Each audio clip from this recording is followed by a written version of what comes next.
Holidays-nale, adu namma GT Holidays da. GT Holidays, South India's #1 travel brand. You know you are special when you're with GT Holidays. Thallakulam எலும்பு roast, market mutton நெஞ்சு chops, Simmakkal வெங்காய குடல், விளக்குத்தூண் ஜிகிர்தண்டான்னு மதுர உணவுகளை சாப்பிட பாண்டி பஜார் பசும்பொன் ரெஸ்டாரண்ட்டுக்கு வாங்க. நல்ல வெரைட்டியா ருசியா சாப்பிடலாம். முக்கிய தகவல்களை குறுஞ்செய்தி வாயிலாக தெரிந்து கொள்ள ஆதன் செயலியை டவுன்லோட் பண்ணுங்க. டெய்லியுமே அஜித் அவர்களை பத்தி ஒரு சில விஷயங்கள் தொடர்ந்து பேசிக்கிட்டே இருக்கோம். அந்த வகையில குட் பேட் அக்லி இந்த படம் வந்து ஏப்ரல் 10 ரிலீஸ் ஆக போகுது. நம்ம ஏற்கனவே பேசியிருந்தோம். ஆனா நீங்க வந்து சொல்லியிருந்தீங்க அதுக்கு வாய்ப்பு கொஞ்சம் கம்மி தான். ஏன்னா இட்லி கடை படம் வருது, அதனால வந்து இந்த படம் வந்து அன்னைக்கு வராது அப்படின்னு தான் நான் எதிர்பார்க்கறேன்ற மாதிரி தொடர்ந்து பல விஷயங்கள் பேசியிருந்தோம். ஃபர்ஸ்ட் நேத்து அந்த அப்டேட் வந்திருந்தது, பார்த்திருந்தீங்களா? அப்ப என்ன மாதிரியான விஷயங்கள் தோணி இருந்தது? இல்ல, விடாமுயற்சிக்கு அவங்க இடம் கொடுக்கல, அப்படிதான் நம்ம இது பார்க்கணும்னு நினைக்கிறேன். ஏன்னா அவங்க ரொம்ப நாள் டைம் கொடுத்துட்டாங்க விடாமுயற்சிக்கு. அவங்க வந்தா இனிமேட்டு பிப்ரவரியில தான் வரணும். குட் பேட் அக்லி ஏன் இந்த டிசிஷன் எடுத்தாங்கன்னா, அஜித் அவர்கள்ட்ட இந்த கால் சொல்லிட்டாங்க, இந்த மாதிரி நாங்கள் வரப்போறோம் அப்படின்ட்டு. ஏன்னா எல்லாருமே மே 1 அஜித்தோட பிறந்த நாளைக்கு தான் இந்த படம் வரப்போகுது அப்படின்றத கிட்டத்தட்ட கன்ஃபார்ம் பண்ணிட்டாங்க. அப்படி இல்லை, ஏப்ரலே வந்துடும். நாங்கள் ஏப்ரல் 10ஆம் தேதி இங்கே மட்டும் இல்லை, அவங்க ஊர்லேயும் பெரிய ஃபெஸ்டிவல் அப்படின்ற ஒரு காரணத்துக்காகவே அந்த டைமை நாங்கள் யூஸ் பண்ணிக்கிறோம். கிட்டத்தட்ட பார்த்தீங்கன்னா அந்த வீக்கெண்ட் ஸ்டார்ட் ஆகி அதுக்கப்புறம் அடுத்த வீக்குமே கிட்டத்தட்ட தொடருது. 2 நாள் தான் ஒர்க்கிங் டேஸ் மாதிரி இருக்கு. அதுக்கு யாரும் போக மாட்டாங்க. ஸோ அதனால அங்கே ஒரு 10 நாள் இருக்கு. எப்படி பொங்கலுக்கு ஒரு 10 நாள் கிடைச்சதோ அதே போல் அங்கே ஒரு 10 நாள் கிடைக்கும் அப்படின்றது எதிர்பார்க்கப்படுது. அந்த ஒரு காரணத்துக்கோசம் தான் அவங்க ரொம்ப ஸ்ட்ராங்காக சொல்லிட்டாங்க. இன்னும் எனக்கு என்ன தோணுச்சு அப்படின்னா, அவங்க மாமே அப்படின்ற மாதிரி போட்டாங்க, அப்டேட் மாமே அப்படின்லாம் போட்டாங்க. அங்கே தான் எனக்கு நிறைய முரண்கள் தோணுச்சு. ஏடா இது ஏகே சம்மதத்தோட நடந்திருக்குமா அப்படின்ட்டு தான். அப்போனா அவ்வளோ தூரம் எனர்ஜெட்டிக்காக இருந்திருக்காங்க அப்படின்னே சொல்லலாம். அந்த அளவுக்கு மாற்றி வச்சிருக்கேன். ஒரு மைத்ரி மூவிஸையும் ஒரு ஏகேவையும் ஆதிக்கு எவ்வளோ தூரம் மாற்றிருக்காருன்னு பாருங்க. அப்டேட் வருது மாமி அப்படின்றாங்க. அதுக்கப்புறமேட்டு போஸ்டர் ரிலீஸ் ஆனதுமே பயங்கரமா இருக்காரு. நம்ம அவர் வந்து அந்த ஸ்லிம்மா இருக்கிற போட்டோஸ் பயங்கரம் வைரல் ஆயிட்டு இருக்கு. அது அந்த பியர்டோட பார்க்கும் பொழுது பயங்கரமான ஒரு கேங்ஸ்டர் படம். கன் வச்ச போஸ்ட்லாம் பார்க்கும்போது ஏதோ ஒரு மாதிரி இருக்கே, வேற மாதிரி இருப்பாரு போல இந்த படத்துல அப்படிங்கிற மாதிரி தான் ஒரு எக்ஸ்பெக்டேஷனுமே கிரியேட் பண்ணி. அதான் 3 கெட்டப் அப்படின்றத சொல்லிட்டாங்க. அந்த 3 கெட்டப்பும் எப்படி வரப்போகுது அப்படின்றதா ஒரு பார்வையாகவும் இருந்துகிட்டே இருக்கு. இன்னொரு விஷயம், இட்லி கடையும் சலைச்சது இல்லைங்க. ஏன்னா அவங்க அவ்வளோ ஸ்ட்ராங்காக வராங்க அப்படின்றப்போ இந்த டேட் அவங்களுக்கு முன்னாடியே தெரியும். இதில் பின்னாடி நிறைய விஷயங்கள் இருக்குது. ரெட் ஜெயின் தான் படத்தை ரிலீஸ் பண்ணுறாங்க. எப்படி அவங்க வந்து ஸ்க்ரீன்ஸை கொடுக்க போகிறாங்க அப்படின்ற ஒரு விஷயம் தான். ஏன்னா இவங்க 2 பேர் மட்டும் தான் சொல்லியிருக்காங்க, இன்னும் யாருமே என்ன சொல்லலை. இதுக்கு மேலே படங்கள் அந்த டேட்டில் வராதுன்னு நினைக்கிறேன். ஒன்று போனால் இட்லி கடை போகணும், இல்லைன்னா குட் பேட் அக்லிக்கு போகணும். மோஸ்ட்லி வந்து இந்த ஃபேமிலி ஆடியன்ஸ் அப்படின்ற ஒரு விஷயம் வந்து இட்லி கடைக்கு அதிகமாக திரும்பலாம். ஏகே ஃபேன்ஸ் விடாமுயற்சி வருதோ வழியோ அவங்களுக்கு கணக்கு இல்லை. இந்த மாமையை செலிப்ரேட் பண்ணணும், இவங்களை பார்க்கணும். ஏன்னா சமீபத்தில் டான்ஸ் மாஸ்டர் கூட சொல்லியிருக்கிறார், தரமாக ஒரு பாட்டு ஒன்று வந்திருக்கு, சூப்பராக இருக்குது அப்படின்ட்டு. நேற்று அதில் பார்த்தீங்க அப்படின்னா எல்லாருமே டேக் பண்ணியிருப்பாங்க, டிஎஸ்பி ஜிவி மட்டும் டேக் பண்ணியிருக்க மாட்டாங்க. ஸோ அங்கே ஏதோ ஒரு உள்பூசல் இருக்குது அப்படின்றது தெரியும். ஆனால் அவங்க டீம் ரொம்ப ஜாலியாக இருக்காங்க. நீங்கள் நினச்சிப்பாங்க, ரொம்ப ஷார்ட் டைமில் இந்த படம் பொங்கலுக்கு ரிலீஸ் ஆகக்கூடிய டைமில் எடுக்கப்பட்ட படம். இதுக்கு வந்து கொஞ்சம் டைம் எடுத்துக்கங்க, ஏப்ரல் வரைக்கும் டைம் இருக்குது, 10ஆம் தேதிக்கும் விளையாடு அப்படின்ட்டு ஆதிக்கு மிகப்பெரிய ஒரு கேட்டை ஓப்பன் பண்ணி கொடுத்துருக்காங்க. அதனால உட்காந்து எடிட்டில் செதுக்குறாரா. படம் அவ்வளோ தூரம் அழகாக வந்திருக்கு. எடிட்டிங்லேயும் உட்காரும் பொழுது அது இன்னும் அடுத்த கட்டத்துக்குள்ள இருக்குது. அஜித் அவர்கள் ரொம்ப ரசித்து நேசித்து அந்த ஒவ்வொரு ஷாட்டுமே எடுத்திருக்காங்களாம். தரமா இருக்க போகுதுங்க கண்டிப்பா. ஏன்னா ஜிவி பிரகாஷ் அவர்களுமே ஒரு இன்டர்வியூல ரீசெண்டா ஷேர் பண்ணியிருந்தாரு, அஜித் சாரோட ஃபேன்ஸ் எல்லாம் கூடிய சீக்கிரம் ரிங்டோனை மாத்துறதுக்கு டைம் வந்துருச்சு, ஒரு பாட்டை வந்து விடாம செதுக்கிட்டே இருக்கும்.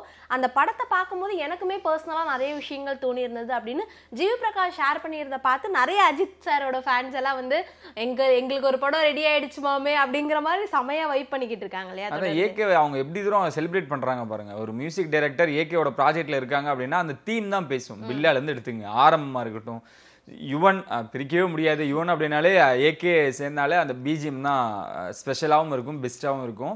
ஜிவி அவ்வளோ தூரம் சொல்றாரு அப்படின்னா அந்த மனுஷன் இப்படி தான் நம்ம ரசிச்சிருக்கோம். அவர் நடந்து வரப்போ ஒரு தீம் போட்டு அவர் அப்படியே நடக்க வர்றது, அது ஒரு சரியா இருக்கும். அந்த வீரம்ல இறங்கி வரப்போ அந்த கொடையை பிடிச்சிட்டு வருவார் தெரியுங்களா, மலையில நடந்து வருவார், அப்போ ஒரு தீம் வரும். ஸோ இந்த மாதிரி அவரை நம்ம எப்படி ரசிச்சிருக்கோம்னா ஒரு தீம், அதில் அப்படியே நடந்து வர ஷார்ட்ஸ் எல்லாமே ஏகே ரசிச்சிருப்போம். ஜிவி அவ்வளோ தூரம் சொல்கிறாரு அப்படின்றப்போ பார்த்துங்க, அந்த படத்தில் அவ்வளோ கான்ஃபிடென்ட்டும் இருக்குது. சோட போவாதுங்க, ரெண்டுமே கரெக்டா இருக்கும். எனக்கு தெரிஞ்சு கிட்டத்தட்ட இட்லி கடையும் குட் பேட் அக்லியும் தரமான ஒரு போட்டியா இருக்க போகுது. இப்போ ரெட்ரோ படமுமே இந்த போட்டியில வர்றதா ஒரு சில விஷயங்கள் தொடர்ந்து வெளியாகிட்டு இருந்தது. ஆனா வந்து அஜித் சாரோட படம் வருது, அதனால வந்து நான் அஜித் சாரோட பிறந்த நாள் அன்னைக்கு இந்த படத்தை ரிலீஸ் பண்ணலான்ட்டு நம்ம சூர்யா வந்து படத்தோட டீம் கிட்ட, ரெட்ரோ படத்தோட டீம் கிட்ட பேசியிருக்கிறதா இன்னுமே ஒரு சில விஷயங்கள் வெளியாகிட்டு இருக்கு. ஏன்னா இந்த ஏப்ரல் 10 போட்டியில வந்து ஏற்கனவே 2 பெரிய ஆளுங்க இருக்காங்க. அதனால நான் அன்னைக்கு இறங்க விரும்பல. நான் வந்து அஜித் சாரோட பர்த்டே ஸ்பெஷலா வந்து இந்த ரெட்ரோ படத்தை இறக்கலாம் அப்படின்ட்டு சூர்யா வந்து படத்தோட டீம் கிட்ட பேசியிருக்காங்களாம். பட் ஆனால் இது எந்த அளவுக்கு உண்மை அப்படிங்கிறது தெரியல. ஆனா வந்து இப்படி ஒரு விஷயம் நடந்ததுன்னா அஜித் சாரோட ஃபேன்ஸ் எல்லாருமே கண்டிப்பா சூர்யா சாருக்கு எந்த அளவுக்கு சப்போர்ட் பண்ணுவாங்க அப்படிங்கிற ஒரு கேள்வி இந்த டைம்ல உருவாகுது. அவர் எந்த ஒரு ரசிகர்களுமே ஹேட் பண்ணிக்கிட்டு இல்லைங்க. வேட்டையன் வரப்போ கங்குவை தள்ளி வச்சாரு. இப்போ இவங்க 2 பேர் படங்கள் வருது, அதுல நம்ம வர முடியாதுன்னு அவங்களுக்கே தெரியும். இந்த இடத்துல தான் நீங்க அந்த மைத்ரி மூவிஸை பாராட்டணும். குட் பேட் அக்லி வந்து பொங்கலுக்கு நீங்க எடுத்துக்க விடாமருச்சு அப்படின்னு அந்த ஸ்பேஸ் கொடுத்தாங்க, அவங்க வரல. ஆனா நாங்க 10 வரோம் அப்படின்ட்டாங்க. இட்லி கடை ஆல்ரெடி இருந்தாலுமே நாங்க ஸ்ட்ராங்கா வரோம், எங்களுக்கு அது ஓடிடும், அந்த கண்டென்ட் மேல எங்களுக்கு நம்பிக்கை இருக்குன்னு. அப்படியே இந்த பக்கம் திரும்பி பாருங்க, மறுபடியும் ரெட்ரோ தள்ளி போய்கிட்டே இருக்கு. ரெட்ரோ எப்பயோ ரெடி ஆயிடுச்சு, கிட்டத்தட்ட குட் பேட் அக்லிக்கு முன்னாடியே ரெட்ரோ ரெடி ஆயிடுச்சு. ஸோ கார்த்திக் சுப்ராஜும் சொல்லவே வேணாம், அது கண்டென்ட்டும் சூப்பராக வந்திருக்கு. ஆனால் அவங்களுக்கு என்ன ஒரு விஷயம் அப்படின்னா, நீங்கள் சொல்கிற மாதிரி மற்ற நடிகர்களோட முரண் ஏற்பட்டுறக்கூடாது. எந்த ஒரு படமாக இருந்தாலும் ஒரு கிளாஷ் இருக்க தான் செய்யும். அப்படி பார்த்தீங்கன்னா இப்போ இட்லி கடையும் குட் பேட் அக்லியும் வந்திருக்காதுல்ல. ஆனால் ரெட்ரோ வந்து அவர் சொன்னது கரெக்டாக தான், இந்த 2 படங்களும் ரிலீஸ் ஆகுது, இதில் எப்படி ஸ்க்ரீனை நம்மளுக்கு கொடுக்க போகிறாங்க அப்படின்ற ஒரு தயக்கம் அவங்களுக்கு இருந்திருக்கலாம். ஆனால் ஏப்ரலுக்கு அடுத்து வர மேல பயங்கரமான ஒரு நிறைய நம்மளுக்கு சர்ப்ரைசஸ் இருக்கு. மே அது அப்படியே தொடர்ந்து ஜூன் அப்படின்ட்டு அடுத்து மிகப்பெரிய படங்கள் ரிலீஸ் ஆக போகுது. மேல எனக்கு தெரிஞ்சு ஸ்டார்டிங்ல கூலி வரத்துக்கு அதிக வாய்ப்புகள். இன்னமும் சொல்றேன், வேட்டையன் கங்குவாவோட கிளாஸ் மிஸ் ஆச்சு, இங்கேயும் அப்படி வரத்துக்கு அதிகமான வாய்ப்புகள் இல்லை. ஆனா முடிவு பண்ணிட்டாங்க அப்படின்னா கண்டிப்பா வாய்ப்புகளும் இருக்கும். ஆனா கூலி மிகப்பெரிய பட்ஜெட்ல எடுக்கக்கூடிய படம், எதிர்பார்ப்பு அதிகமா இருக்கு. லோகேஷ் ரஜினி அப்படின்ற பட்சத்துல மே ஸ்டார்டிங்ல கூலியை பிளான் பண்றாங்க, மே எண்டில் வந்து ரெட்ரோ வரதுக்கும் அதிக. இப்போ கூலின்னு உடனே தான் ஞாபகம் வருது, ரஜினி சார் அவர்கள் ஏர்போர்ட்ல ஒரு விஷயம் பேசியிருந்தாரு, ரொம்பவே கோவமா நிறைய பேர் இப்ப அதை மீம் பொருளாவே ஆக்கிட்டாங்க. அந்த வீடியோ பாத்துறதுங்களா? ஆமாங்க, அவர் தான் ரொம்ப நாளா சொல்லிக்கிட்டே இருக்காரு, அரசியல் பத்தி என்கிட்ட கேட்காது. அரசியல்வாதிகளா தான் அவரை பார்க்கணும், அவர்கிட்ட ஒரு டேட் வாங்கணும், அவர்கிட்ட போயிட்டு ஏதாவது ஷேர் பண்ணணும் அப்படின்ட்டு வீட்டுக்கு போயஸ் கார்டன் பக்கம் திரும்பிட்டே இருக்காங்க. அதுவுமே அவர் ஒரு வீட்டுக்கு, இப்போ நான் உங்க வீட்டுக்கு வரேன்னா நீங்க வேணாம்னு சொல்லுவீங்களா? சரி வாங்க அப்படின்னு தான் கூப்பிடணும். அந்த மாதிரி தான் பொலிட்டிஷியன்ஸ் எல்லாரும் அங்க போறாங்க. அது அவரால் தவிர்க்க முடியாத ஒண்ணு. அது ஏன் அந்த நடந்துச்சு அப்படின்னு கூட அவர்கிட்ட கொஸ்டின் கேட்க முடியாது. அவரு பயங்கரமா இருக்காரு, அரசியல் கேள்வி என்கிட்ட வேணாம் அப்படின்றதான். இது இந்த முறை மட்டும் இல்லை, நம்மளே நிறைய முறை பார்த்துருக்குமே. உதயநிதி அவர்கள் வந்து டெப்யூட்டி சிஎம்மா பதவி ஏற்றிருக்காரு, நீங்க என்ன நினைக்கிறீங்க அப்படின்னு வாழ்த்துக்கள் சொல்லிட்டாரு. ஃபர்ஸ்ட் அதை வந்து இக்னோர் பண்ணாரு. அது அந்த பொலிட்டிக்கல் பக்கமே அவர் போகல, எனக்கு வேணாம் அப்படின்ற மாதிரியும் தவிர்த்துக்கிட்டே இருக்காரு, விட மாட்டாங்க. அதனாலதான் அந்த கோபத்தின் வெளிப்பாடு தான். ஆனா அங்கதான் ஸ்மார்ட்டா அவர் மூவ் பண்ணாரு, டக்குன்னு சொன்னார் பாருங்க, அரசியல் கேள்வி கேட்காதீன்னு சொன்னேன்ல, அப்படி ஏறி அப்படி இறங்கினாரு பாத்தீங்களா. அவரு இவ்வளவு இதுக்கு மேல சாப்பிட்டு எப்படிங்க சொல்ல முடியும்?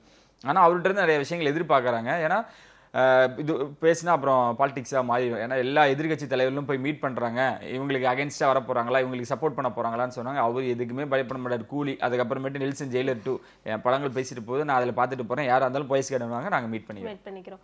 இதெல்லாம் ஒரு பக்கம் இருந்தாலுமே நம்ம சூர்யா அவர்களை பற்றி நிறைய விஷயங்கள் பேசினாலுமே ஆர்ஜே பாலாஜியோட டைரக்ஷனில் வந்து சூர்யா அவர்கள் இப்போ அவரோட 45வது படத்தில் நடிச்சிட்டு இருக்காரு. இந்த படத்தோட ஷூட்டிங்குமே கோயம்புத்தூரில் போய்கிட்டு இருக்குன்ட்டு தொடர்ந்து பல விஷயங்கள் பார்த்துட்டு இருந்தாலும் இந்த படத்தில் சூர்யாக்கு வில்லனா யாருப்பா நடிக்கிறா அப்படிங்கிற அந்த அப்டேட் வராமலே இருந்தது. ஆனா இந்த படத்துல சூர்யாக்கு வில்லனா ஆர்ஜே பாலாஜி தான் வந்து நடிக்கிறாரா. ரொம்ப ரக்கடான கேரக்டர்லாம் நடிக்காம ஒரு கோர்ட்ல நடக்கக்கூடிய ஒரு லாயருக்கு ஆப்போனன்ட் லாயரா என்ன மாதிரியான விஷயங்களை காசு வாங்கிட்டு ஒரு லாயர் என்ன மாதிரியான தப்புக்கள் எல்லாம் பண்றாரு அப்படிங்கறத மையமா வச்சுதான் இந்த படத்தோட கதை வந்து நகர்தா. இப்போ செகண்ட் ஷெட்யூல் ஷூட்டிங்குமே 10ஆம் தேதியில இருந்து சென்னையில வந்து ஷூட் பண்ண போகிறதா ஒரு செம்மையான அப்டேட்மே வந்திருக்கு. ஓகே, ஆனா எனக்கு தெரிஞ்சு இந்த கூலி இன்னும் முடிக்கலன்னு நினைக்கிறேன். அதுலயுமே வந்து இப்ப ஸ்டார்ட் பண்ண போறாங்க, மறுபடியும் ஸ்டார்ட் பண்ணி 28ஆம் தேதி வரைக்கும் இருக்கான். ரொம்ப ஷார்ட் டைம்னாங்க, இன்னும் லென்த்தா இருக்கு அப்படின்றப்போ அவரோட போர்ஷன்லாம் இன்னும் தரமா வரப்போகுது. இப்போ நம்ம இதுக்கு வந்துடும் சூர்யா 45. ரொம்ப இன்ட்ரெஸ்டிங்கான ஒரு விஷயம் தான். ஏன்னா ஆர்ஜே பாலாஜி வந்து எல்கேஜியில் நம்மளெல்லாம் பயங்கரமாக சிரிக்கவும் சிந்திக்கவும் வச்சாரு. அதுக்கப்புறம் மூக்குத்தி அம்மன் நிறைய படங்கள் வந்துகிட்டே இருந்துச்சு.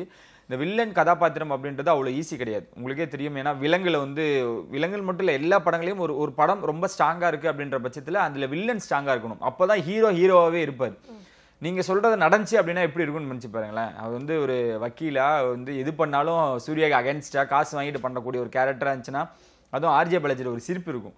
அந்த சிரிப்பு பார்த்தீங்க அப்படின்னா ரொம்ப நக்கலோட சேர்ந்த ஒரு சிரிப்பா இருக்கும். அவர் எது பண்ணாலும் அதை நீங்க நினைச்சு பாருங்களேன், நம்மளுக்கு ஒரு மாதிரி டேய் என்னடா இதெல்லாம் பண்ணிட்டு இந்த கிராஸ் டேக்லாம் பண்ணி பேசும்பொழுது அவர் ஒரு சிரிப்பார், எல்லாமே பண்ணிட்டு ஒரு சிரிப்பார். அதெல்லாம் பார்க்கும் பொழுது இன்ட்ரெஸ்டிங்காகவும் இருக்கும், வில்லத்தனமாகவும் இருக்கும். அதை கேரக்டராகவே பண்றாரு அப்படின்றப்போ எனக்கு தெரிஞ்சு சூர்யாவோட கதாபாத்திரத்தை விட இவர் கதாபாத்திரத்துக்கு பயங்கரமா செதுக்கியிருப்பார். ஏன்னா இவர் இல்லையே அப்படின்னாலே பயங்கரமா இருக்கும். இவர் ஆன் ஸ்கிரீன் வேற வராரு. அப்படி நினைச்சு பாருங்க, சூர்யா விசஸ் ஆர்ஜே பாலாஜி அப்படின்னா பயங்கரமா இருக்கு. இப்போ விடுதலை படத்துக்கு அப்புறம் எதிர்பார்ப்பு அப்படின்னா வாடிவாசல் படத்துக்கு தான். இந்த படத்தை எப்பதான்ப்பா எடுப்பீங்க அப்படின்ட்டு ஒவ்வொரு ஆடியோ லான்ச்லயுமே கேட்கறாங்க. அதே மாதிரி சூர்யா சார் கிட்டயுமே ரீசெண்டா ஒரு ஆடியோ லான்ச், ரீசெண்டா ஒரு மேடையில வந்து கேட்டிருப்பாங்க, இந்த படத்துக்காக ஒரு கண்ணுக்குட்டி வாங்கினீங்க, இப்போ அது காளையாவே மாறிடுச்சு, அந்த படத்தை எப்பதான் சார் எடுப்பீங்க அப்படின்ட்டு. இந்த படத்தை வந்து கிட்டத்தட்ட ஒரு 3 பார்ட்டா எடுக்கிறதுக்காக படத்தோட டீம் பிளான் பண்ணியிருக்காங்களா. இதுக்கான போஸ்ட் ப்ரொடக்ஷன் ஒர்க்ஸ்மே வந்து ஸ்டார்ட் ஆயிடுச்சான். ஐ திங்க் ஏப்ரல்ல வந்து இந்த படத்தோட ஷூட்டிங் ஸ்டார்ட் பண்ணலாம் அப்படின்ட்டு சூர்யா சார் கிட்ட இப்போ கால் ஷீட்லாம் வாங்கியிருக்காங்களாம். ஸோ கூடிய சீக்கிரம் நம்ம எல்லாருமே இந்த வாடிவாசல் படத்தை எதிர்பார்க்கலாம் போல. வாடிவாசல்ன்றப்போ தானு சாரும் அதான் சொல்லிக்கிட்டு இருக்காரு, எங்க போனாலும் எங்க கண்டிப்பா வருங்க, கண்டிப்பா நீங்க எதிர்பார்க்கறத விட பயங்கரமா வரும். இந்திய சினிமாவே வந்து திரும்பி பார்க்கக்கூடிய வகையில வாடிவாசல் இருக்கும் அப்படின்ட்டு 3 பாகம் அப்படின்னா நீங்க திரும்பி பாருங்க. விடுதலை, வடச்சென்னை ஏற்கனவே 2ஆம் பாகத்துக்காக தவம் இருக்கும். இந்த பக்கம் விடுதலை அவர் யோசிக்கவே இல்லை, 1 எடுக்கும் பொழுது 2 சேர்த்து எடுத்துட்டாரு. இன்னும் சில பல விஷயங்கள் மட்டும் தான் எடுக்கணும், ஃபிளாஷ்பேக் அப்படின்றனால மட்டும் ஷூட் போனாங்க. இது எடுத்ததுமே 3 பார்ட் அப்படின்னா அவ்வளவுதான். இப்போ 2025 2030 வரைக்கும் லாக் பண்ணிக்க வேண்டியதான், யாருமே வெளியே போக முடியாது. ஆனா அதுக்குண்டான விஷயங்களை சூர்யா கொடுக்க மாட்டார். ஏன்னா இப்போதைக்கு ஒரு பார்ட், அது எப்படி ரிசல்ட் அப்படின்றது தான். ஏன்னா இப்போ வீரதீர சூரா நம்மளே பேசியிருந்தோம், பார்ட் 2 ஏன் எடுக்கிறாங்க அப்படின்னா இன்கேஸ் அது கிளிக் ஆச்சு அப்படின்னா அது எதிர்பார்ப்பு அதிகமா இருக்கும். அந்த எதிர்பார்ப்பை வந்து தூண்டி விட்டுக்கிட்டே இருந்தாதான் அது ஹிட் ஆயிடுச்சு அப்படின்றப்போ அது கொஞ்ச நாளுக்கு அப்புறம் வந்தாலும் அது எல்லாருமே திரும்பி பார்க்குற வழியாகவும் ஓகே செம்மையா இருக்கும் அப்படின்னு என்ஜாய் பண்ணுவாங்க அப்படின்றதுக்காக தான் பார்க்கப்படும். வாடிவாசலும் அந்த மாதிரி தான் பிளான் பண்றாங்க. இப்போதைக்கு ஒரு பார்ட் அப்படின்ற விஷயம் அது சொல்லி ஓகே ஆயிடுச்சு. நீங்க சொன்ன மாதிரி நிறைய விஷயங்கள் வந்து ஒர்க் போயிட்டு இருக்கு, அது இன்னும் ரிவீல் பண்ணல. இன்னும் சொல்லணும்னா அமீர் ஆன்போர்டு அப்படின்னு வாடிவாசல் போஸ்ட் வந்து அமீர் ஆன்போர்டு, சூர்யா ஆன்போர்டுன்னு போட்டாதான் இந்த சூர்யா ஃபேன்ஸே ரொம்ப சந்தோஷமா இருப்பாங்க. ஆனால் கண்டிப்பா நடக்கும், மிக விரைவில் அதுக்கான அப்டேட் வரும்னு நினைக்கிறேன். சூர்யா 45 முடிஞ்சதும் எல்லாம் இந்த ஆன்போர்டு ஃபோட்டோஸ் எல்லாம் பார்த்து பயங்கரமா செலிப்ரேட் பண்ண போறோம்.